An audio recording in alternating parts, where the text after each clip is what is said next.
Bismillahirrahmanirrahim. Assalamualaikum warahmatullahi wabarakatuh.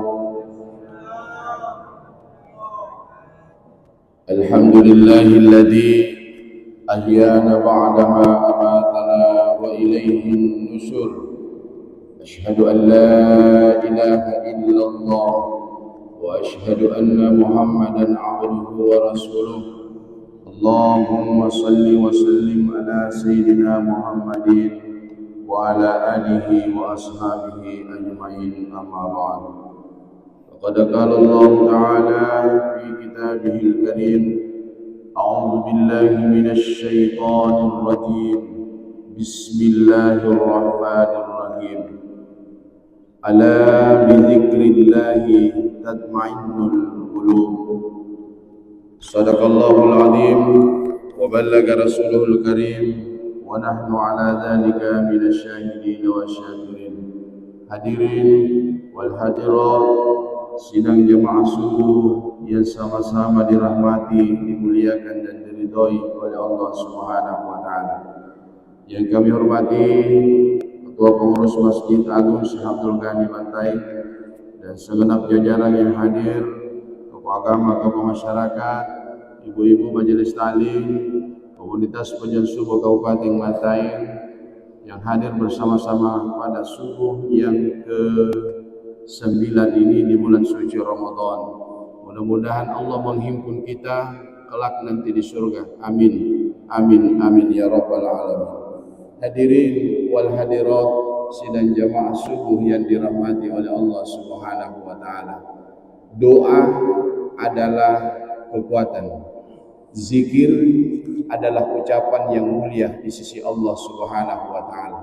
Orang yang beriman, orang yang saleh tidak pernah terlepas dengan ucapan lidahnya yang basah, bibirnya yang sering bergerak mengucap kepada Allah Subhanahu wa taala, baik dalam artian pujian-pujian tasbih, zikir kepada Allah Subhanahu wa taala, menandakan bahwa kita ini semua adalah patut memuji kebesaran Allah Subhanahu wa taala.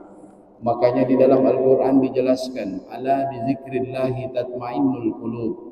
Orang yang berzikir kepada Allah, hatinya diberikan ketenangan, ketenteraman, kebahagiaan.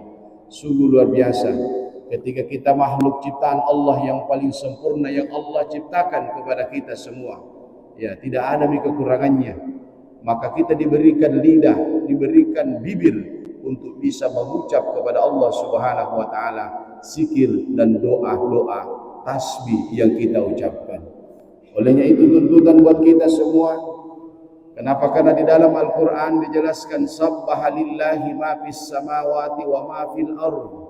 Telah bertasbih memuji kebesaran Allah segala apa yang ada di atas langit, apa yang ada di bumi, apa yang ada di laut, apa yang ada di gunung, semuanya bertasbih, berzikir, memuji kebesaran Allah Subhanahu wa taala.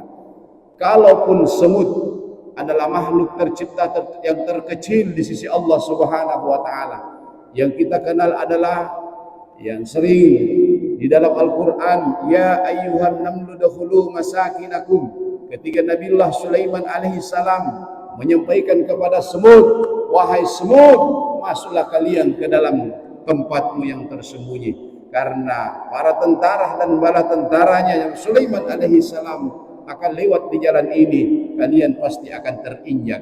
Itu tandanya hadirin, semut saja bisa berzikir, semut saja bisa mengucapkan segala sesuatu memuji kebesaran Allah, apalagi manusia. Yang kedua, seekor burung yang keluar mulai dari pagi harinya subuh, pertama dia paling mengucapkan zikir kepada Allah dengan kicauannya yang indah dan menarik. Berkicaulah burung itu setiap pagi dan subuh harinya, keluar berangkat untuk mencari makan dan pulang menjelang maghrib. Mereka pulang berangkat dalam keadaan perutnya kosong, kembali dengan pulul dengan isinya.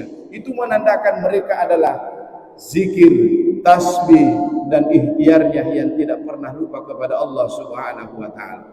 Kulli menetawa ngalle contoh hadirin, angapin jo jangan-jangan riba saga dalam keadaan perutnya kosong, lalu pulang dengan dalam keadaan full, ia kenyang. Itu menandakan bahwa apa yang dimiliki fasilitas oleh burung itu sangat terbatas dibandingkan dengan manusia.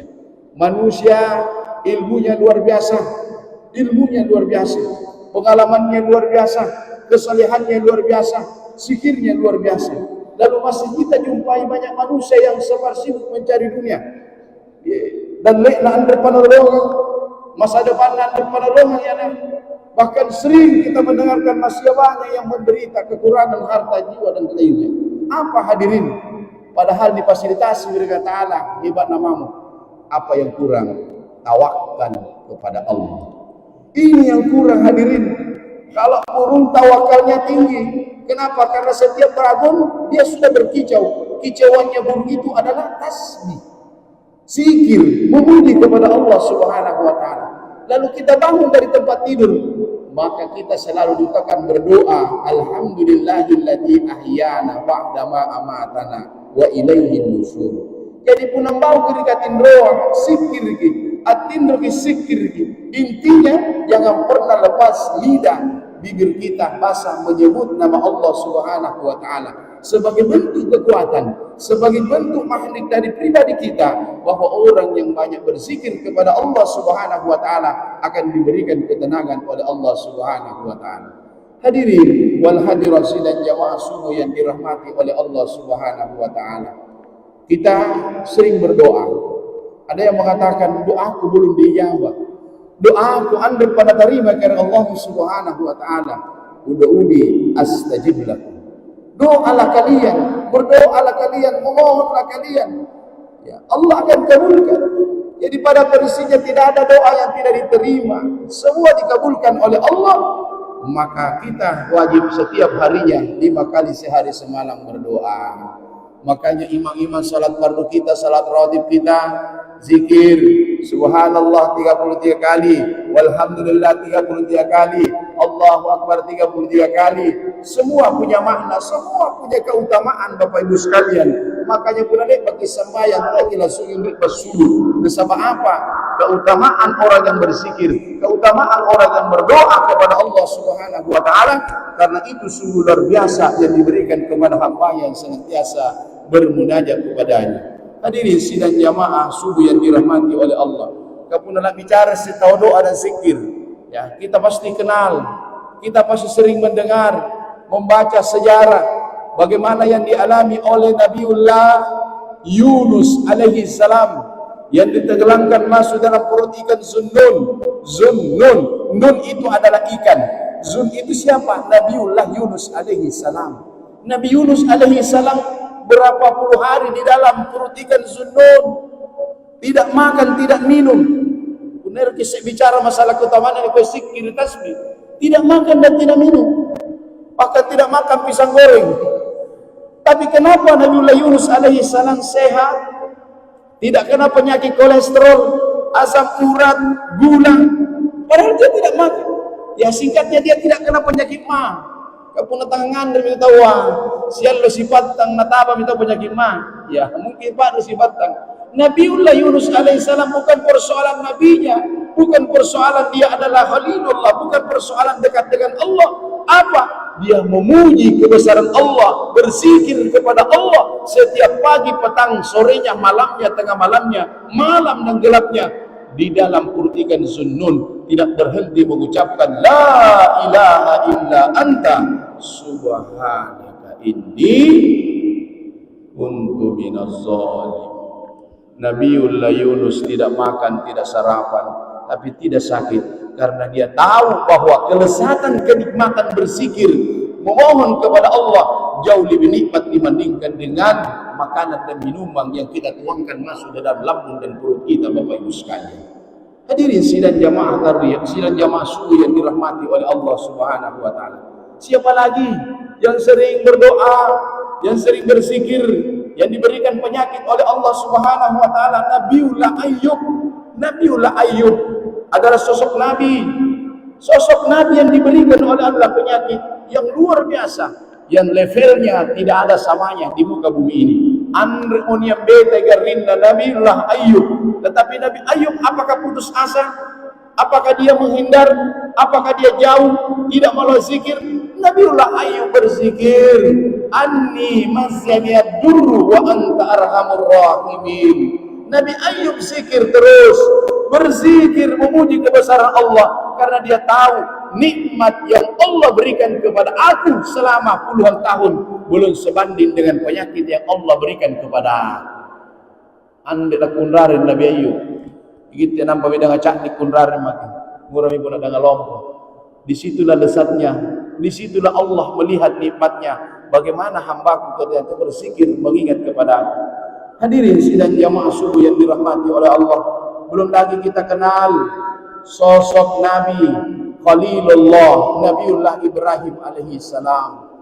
Dilemparkan masuk ke dalam kobaran api yang bergejolak, yang panasnya luar biasa. Apakah Nabi Ibrahim putus asa? Anda toje munia, nakan toje mapepe, mutun toje maya. Tapi Nabiullah Ibrahim tidak mengucapkan seperti itu. Nabiullah Ibrahim hanya berdoa kepada Allah, la haula wala quwata illa billahil aliyil azim. Inilah doa yang diucapkan tasbihnya Nabiullah Ibrahim alaihi salam. Inilah yang diabadikan di dalam Al-Quran. Qulna ya narukuni bardam wa salaman ala Ibrahim. Maka diabadikan bahwa api yang panas itu kembali menjadi dingin seperti es, kembali menjadi dingin seperti salju. Kenapa? Karena kebesaran Allah, karena kekuatan zikir. Makanya keutamaannya zikir itu luar biasa. Orang terdahulu kita kalau masuk di masjid maghrib, pulangnya isya, dia isi jeda maghrib antara isya zikir, salat sunnah awabin, salawatan, tasbih, mengaji. Setelah itu menunggu waktu isya, baru dia pulang setelah salat isya. Itulah orang-orang terdahulu kita. Kenapa? Karena dia mau mengabadikan momentum, mengabadikan segala sesuatu waktu yang diberikan oleh Allah Subhanahu wa taala dengan tidak menyanyiakan, banyak berzikir dan munajat kepada Allah Subhanahu wa taala. Olehnya itu, melalui momentum subuh ini, saya mengajak kepada seluruh hadirin wal hadirat jamaah yang ada, mari kita berbanyak zikir. Nah, sabaonnya tersikirga luar biasa nikmat yang kita rasakan Bapak Ibu sekalian. Seandainya pahala-pahala zikir itu Allah tampakkan di depan kita. Suatu ketika pernah Rasulullah SAW, seorang nenek tua berzikir, dia tidak pakai tasbih, tapi dia pakai bebatuan. Setiap dia mengucapkan zikir, dia letakkan batu di satu tempat. Setiap dia berzikir, mengucapkan berzikir, dia meletakkan di satu tempat. Lalu Nabiullah Sallallahu Alaihi Wasallam, Rasulullah SAW menyampaikan, wahai nenek tua, ada lebih utama ucapan zikir yang kau ucapkan, melebihi keutamaan batu-batu, melebihi keutamaan gunung, melebihi keutamaan makhluk cipta Allah yang ada di langit dan di planet, bahkan yang ada di laut.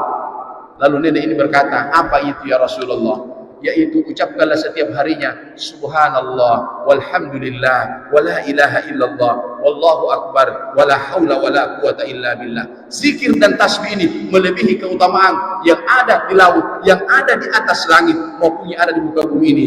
Maka senantiasa kita mengucapkan ini tasbih, maka insya Allah kita akan diberikan keberkahan dan kemuliaan oleh Allah Subhanahu wa taala. Saya kira cukup sekian yang saya sampaikan di pada subuh ini. Mudah-mudahan Allah Subhanahu wa taala memberikan kita rahmat dan hidayahnya, utamanya maghfirahnya, ampunannya di bulan suci Ramadan, agar kita senantiasa diberikan kesehatan dan kekuatan dan istiqomah melakukan ibadah di bulan suci Ramadan.